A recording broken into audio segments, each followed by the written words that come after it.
shirweynihii nabadeed ee ka socday degmada Ceel Afweyn ayaa soo dhamaaday iyada oo laga soo saaray go'aamo rasmi ah. shirkan waxa goobjoog ka ahaa xukuumadda Jamhuuriyadda Soomaaliland oo uu hormuud u yahay madaxweyne ku-xigeenka Jamhuuriyadda Soomaaliland mudane Cabdiraxmaan Cabdilaahi Ismaaciil Saylici, hoggaanka xisbiyada mucaaridka ah, siyaasiyiin iyo labada dhinac ee diriirtu dhex martay iyo xidhayaashoodaba.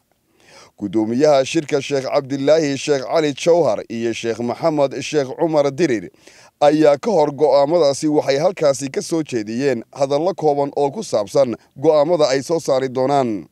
waxaan beelaha u soo jeedinayaa walaalaha iyo inuu u garnaqaynay oo arrintoodii soo gabagabowday inay go'aankaasi ku qancaan. waa go'aan ummadi ay gaadhay ma aha wax inta iyaduna aan gaadhnay maaha ummadda kalena gudaha iyo dibadba wayna la gaadhin. shaqaaqadan iyo dhibaatadan soo dhacday mudday soo socotay laakiin maanta ilaahay idinkii way xallismaysaa. waxaan leeyahay dalkan ama degmadan Ceel Afweyn dalka Soomaaliland waxa qaybtii ugu ballaadhnayd ayuu yahay anagu hore u aqoon waagi hore anaan u aqoon. marka waa inaad ilaalisaan magaciina iyo sharaftiina waa inaad ilaalisaan.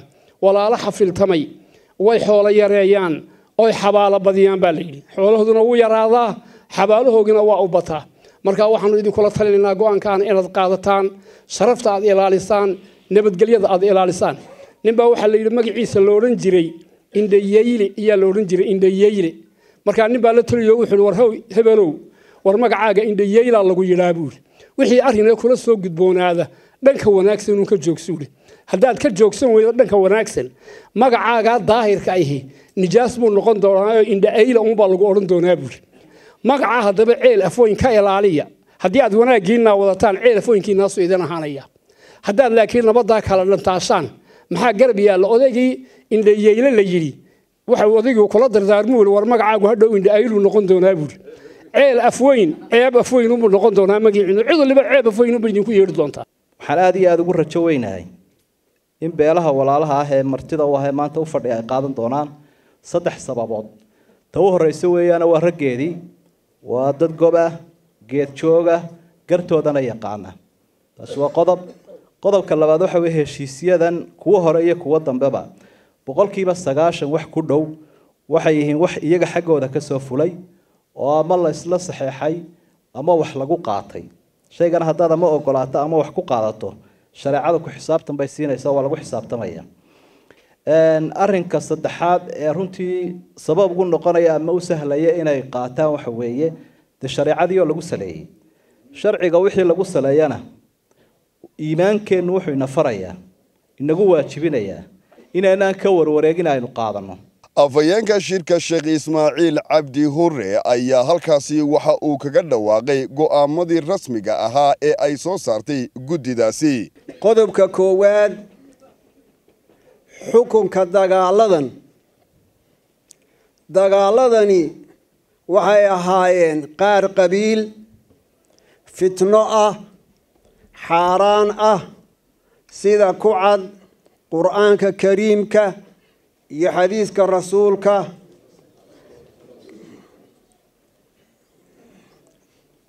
qodobka labaad heshiisyadii hore dhammaan heshiisyadii ay beeluhu hore u gaadheen iyo wixii go'aan ay guurtidu soo saartay waa in sidoodii loo fuliyo. heshiisyadan hore iyo go'aamada waxay kala ahaayeen heshiiska taariikhdiisu tahay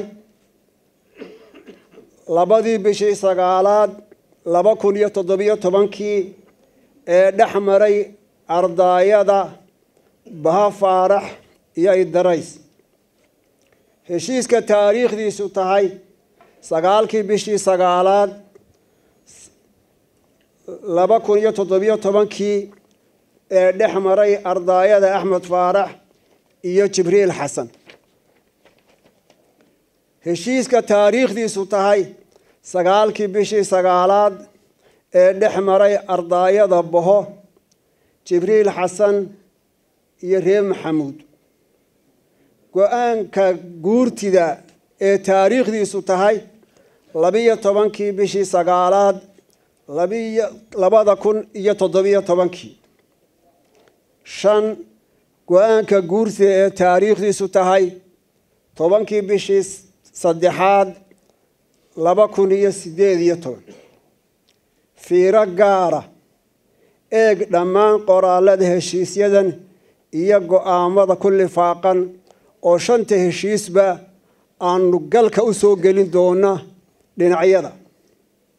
qodobka 3 dhimashada wixii dad ku kala dhintay beelaha iyo ardaayada ee laga heshiiyey ama go'aan ka soo baxay waxaanu xukunay in loo fuliyo sidii loogu heshiiyey.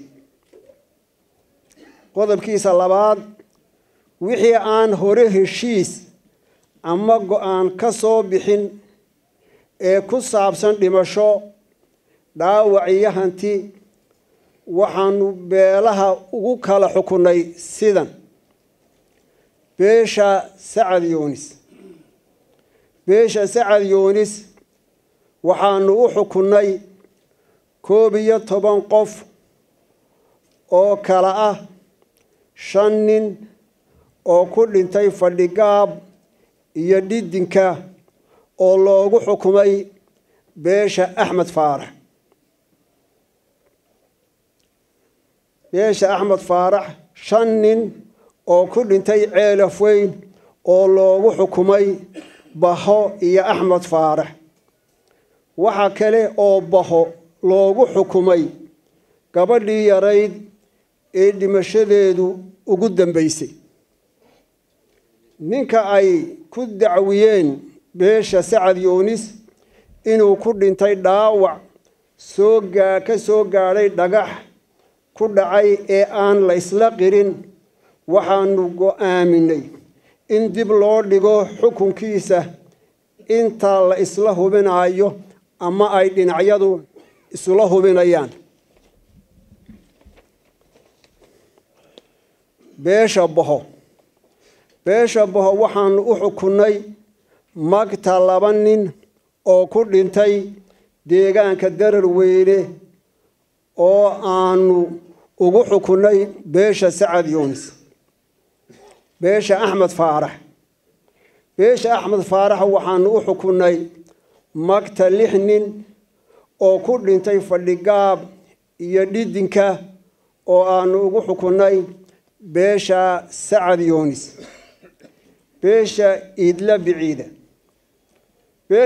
Biciida waxaanu u xukunay magta 1 qof amba 1 nin oo ku dhintay Ceel Afweyn oo aanu ugu xukunay beesha Sacad Yuunis.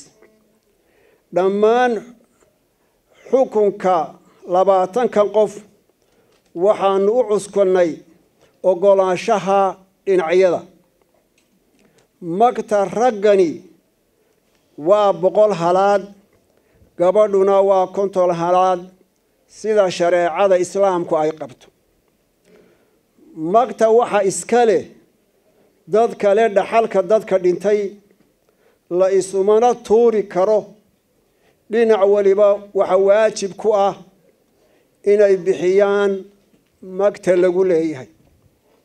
qodobka 4 dhaawacyada waxa beelaha iyo ardaayada aanu u kala xukunay dhaawac tiradiisu dhan tahay 136 qof oo kala ahaa. beesha Sacad Yuunis waxa u sugmay dhaawac dhan 67 qof oo ay ku leeyihiin beesha Baho iyo Axmed Faarax sida ay isla qireen.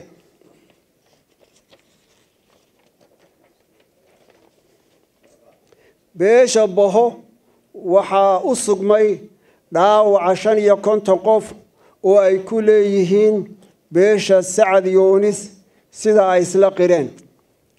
beesha Axmed Faarax waxa u sugmay dhaawac 14 qof oo ay ku leeyihiin beesha Sacad Yuunis sida ay isla qireen. waxa dib loo dhigay xukunka dhaawac 7 dumar ah oo ay sheegteen beesha Sacad Yuunis inta ay isla hubinayaan beeluhu.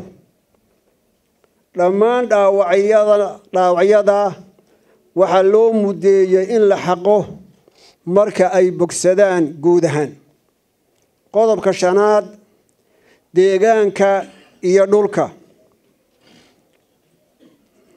dacwadda dhulka iyo deegaanka waxaanu ka xukunnay in ummaddu wada leedahay oo aan la kala sheegan karin. ceelasha in la wada cabo, daaqa la wadaago, si cadaaladana looga wada faa'iidaysto sida shareecada islaamku qabto. ciddii deegaan cusub rabta inay samayso sida tuulo, baraago, beero iyo ceelal waa inay fasax iyo oggolaansho ka hesho dowladda, labada dhinacna ku heshiiyaan si aanay fidno dambe uga dhalan. hadday cidi samayso deegaan cusub, cid kale xaq uma laha inay kula dagaalanto ee waa inay dacwadeeda u gudbiso xukuumadda. shareecada islaamku ma oggola qof gaar ah oo seerayn ku sameeya dhulka ama cishiimooyin. cabdicasiis maxamed maydhax iyo axmed jaamac faarax, telefishinka qaranka Somaliland, Ceel Afweyn.